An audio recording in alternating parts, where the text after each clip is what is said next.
Vamos lá então, Grayson, iniciando a entrevista do técnico Silvio Criciúma.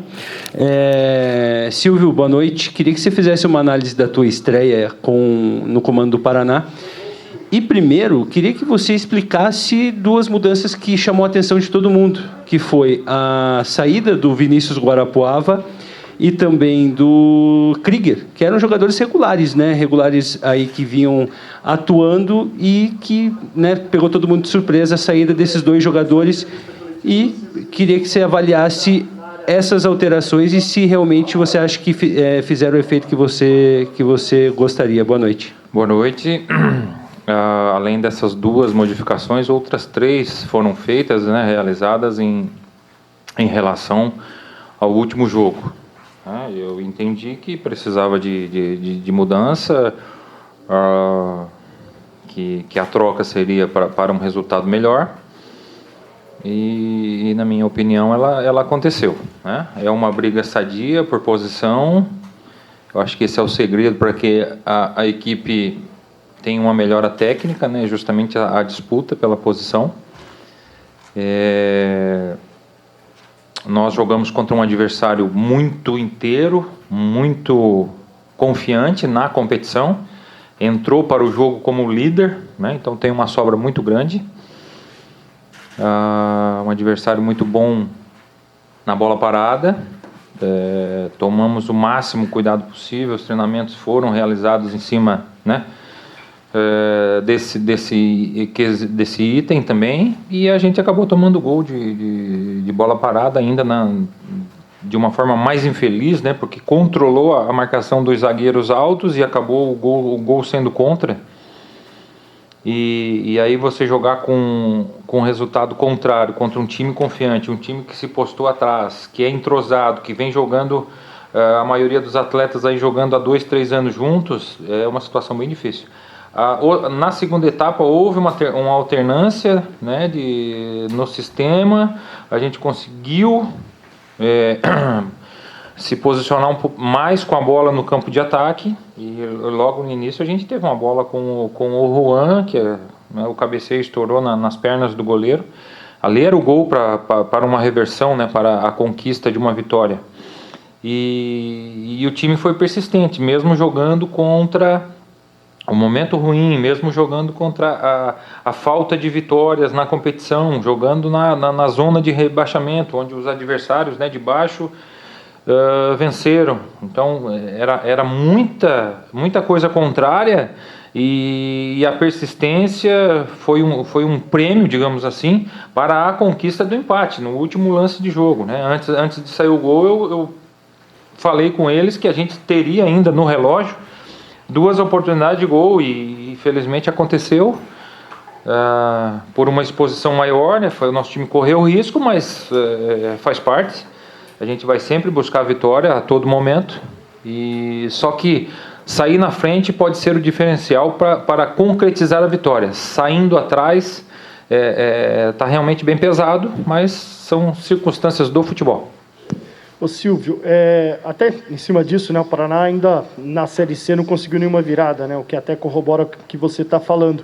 E eu queria que você falasse se esse gol no finalzinho, esse ponto conquistado, pelo que foi, exceto ali pelas 2 chances, né, no início e no segundo tempo, você até falou sobre uma delas, depois o Ipiranga controlou mais o jogo. Esse gol no finalzinho, esse ponto, ele tem que ser comemorado pelo que foi o jogo? Não, comemorar não, mas eu pego a tua fala e digo que pode ser o ponto da nossa classificação, lá na última rodada, certo? Porque existe uma diferença muito grande, né, entre... Eu falo até para o emocional dos atletas. Você perder ou empatar o jogo. A matemática, ela... de um empate para uma vitória, no nosso caso, né, a gente fica com 2 pontos, né, que poderiam ser nossos. Só que vamos ser realistas, né, hoje o Ipiranga foi quem saiu na frente. O Ipiranga era a equipe confiante no comparativo, né, teve sobra, não precisou se expor, jogou com segurança, tem um time muito entrosado de 2, 3 anos, isso é diferencial. E nós num caminho contrário, de uma insegurança de resultados, numa insegurança de estar atrás do placar, né? Mas em momento algum os atletas se esconderam, tiveram personalidade, alguns mais, outros menos, né? Na exposição, no correr o risco.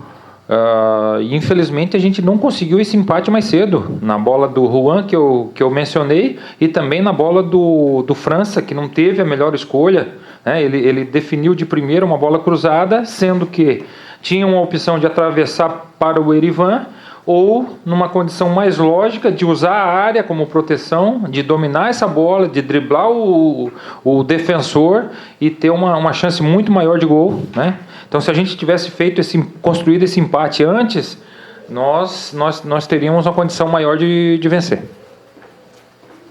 Silvio, se me permite ainda sobre as tuas escolhas iniciais, queria que você falasse também sobre a escolha do Erivan, que tinha jogado 45 minutos só no jogo contra o Ituano, e ainda sobre ali as saídas do Guarapuava e do Krieger. Foi uma semana só de trabalho.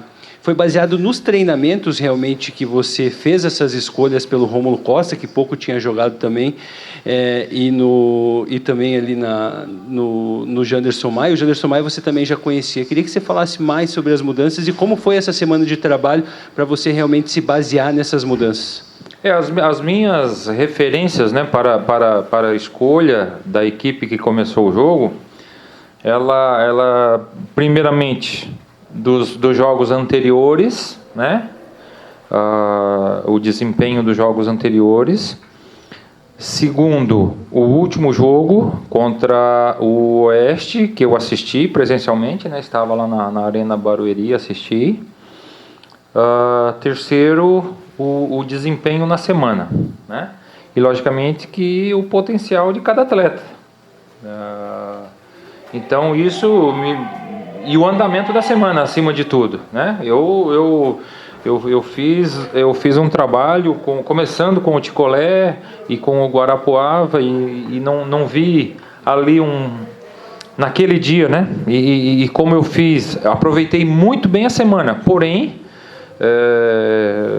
vamos dizer que num apanhado geral são poucos dias, né? Num comparativo. Então cada treinamento me dava argumento para escolher esse ou aquele, até que eu tivesse a convicção, né? E a gente pensa o jogo, a gente acredita no potencial do atleta, naquilo que ele pode fazer, naquilo que ele pode render.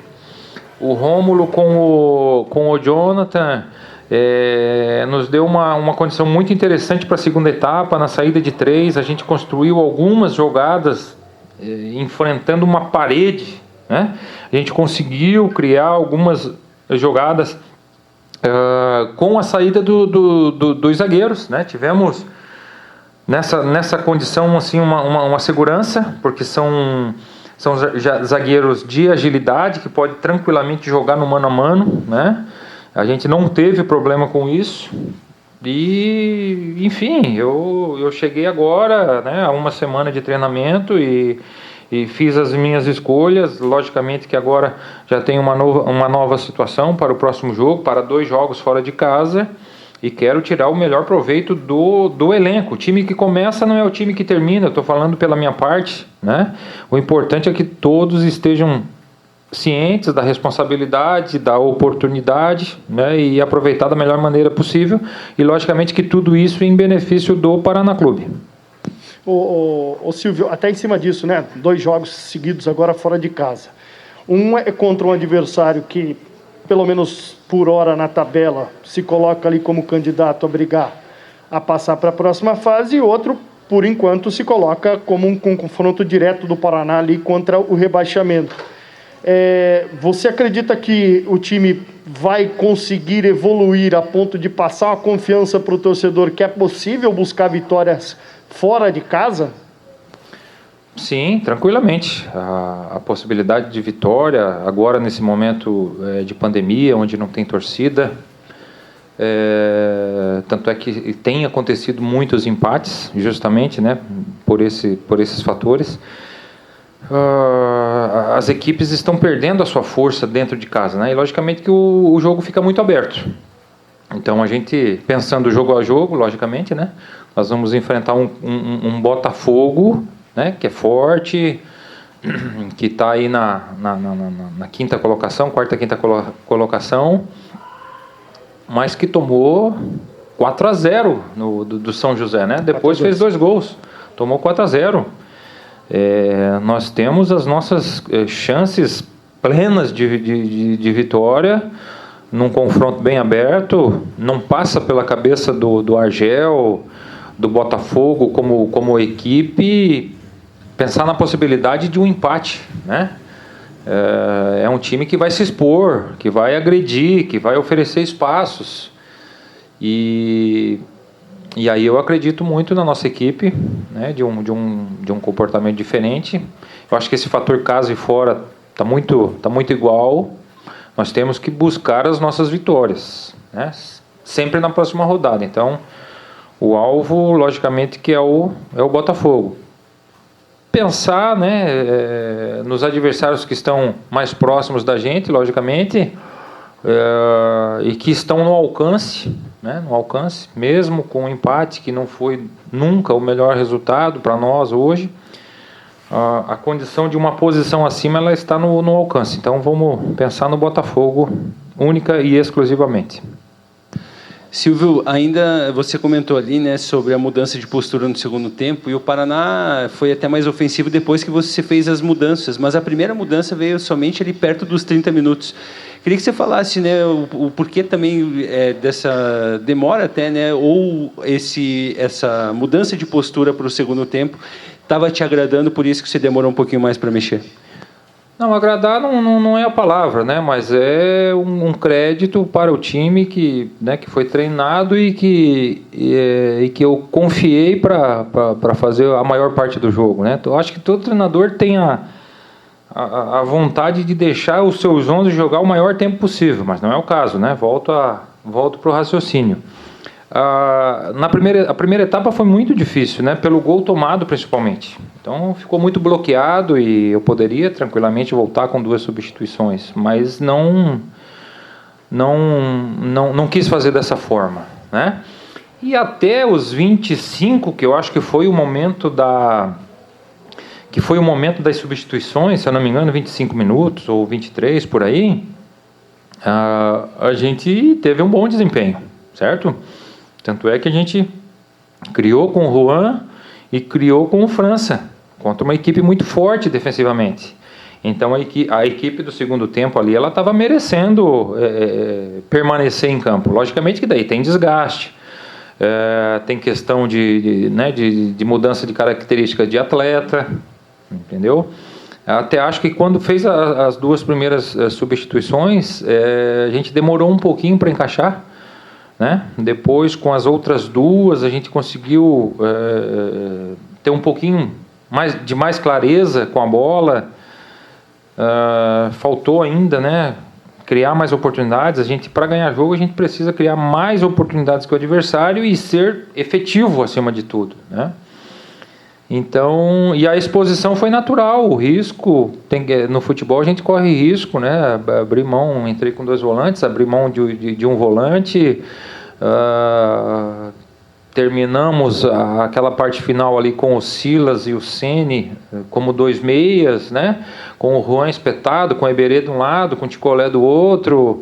Houve a inversão, né? Primeira tentativa do Ticolé no pé contrário, o Eberê no pé contrário, depois fiz a mudança dos 2, inclusive acabou resultando no gol do Ticolé, que acompanhou a linha da bola, né, e foi muito feliz no gol. Fiz a última substituição, que, enfim, foi só uma questão de que o Juan não estava suportando aquela parte final, né?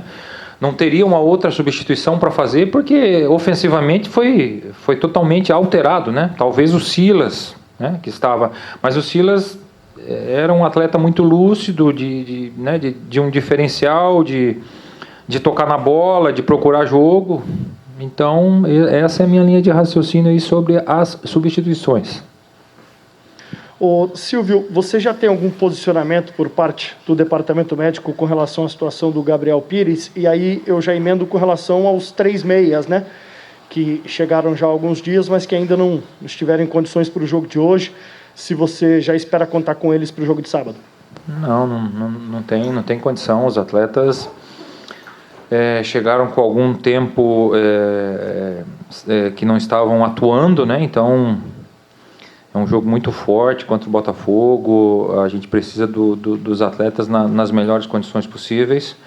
O Gabriel Pires ainda, né, vai levar algum tempinho aí para um retorno. É um atleta ainda que está no departamento médico, tem transição.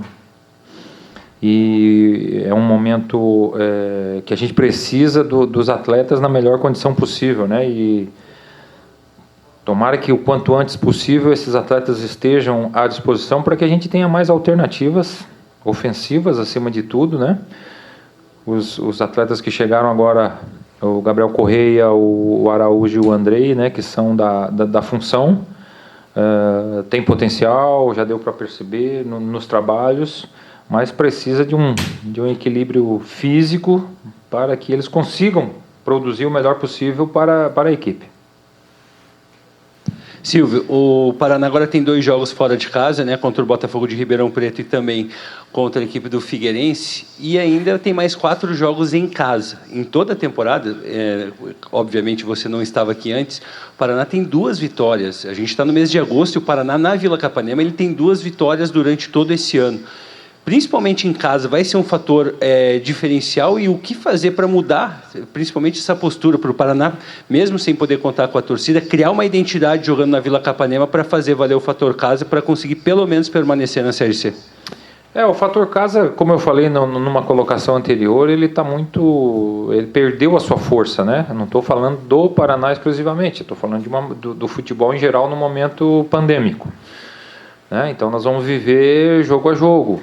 A casa te oferece uma condição de uma logística melhor, ela te oferece um jogo periférico, né, um visual por conhecer o ambiente, enfim, mas eu acho que nós temos plenas condições, né? Foi o primeiro jogo, agora faltam 8, 4 em casa, 4 fora. Nós temos que buscar as vitórias, independente do local, independente do adversário. É um grupo da Série C que demonstrou na última rodada uma divisão, né, antes da abertura dessa rodada, dessa 10ª rodada, onde tem 5 times em cima e 5 times embaixo, né? E qualquer detalhe vai ser decisivo. Então prefiro viver jogo a jogo, né? Pensar no próximo adversário, independente que serão 2 jogos fora de casa, mas adversários nossos também, numa concorrência direta agora também, vão fazer 2 jogos fora. Daqui a pouco a gente vai ter a oportunidade de trazer 2 jogos em casa. Jogo a jogo, procurando vitória. E sobre o jogo de hoje, num comparativo às 5 derrotas na competição, vamos lá. Se tivesse conseguido empatar os 5 jogos que perdeu, estaria no G4 e numa condição bem mais favorável.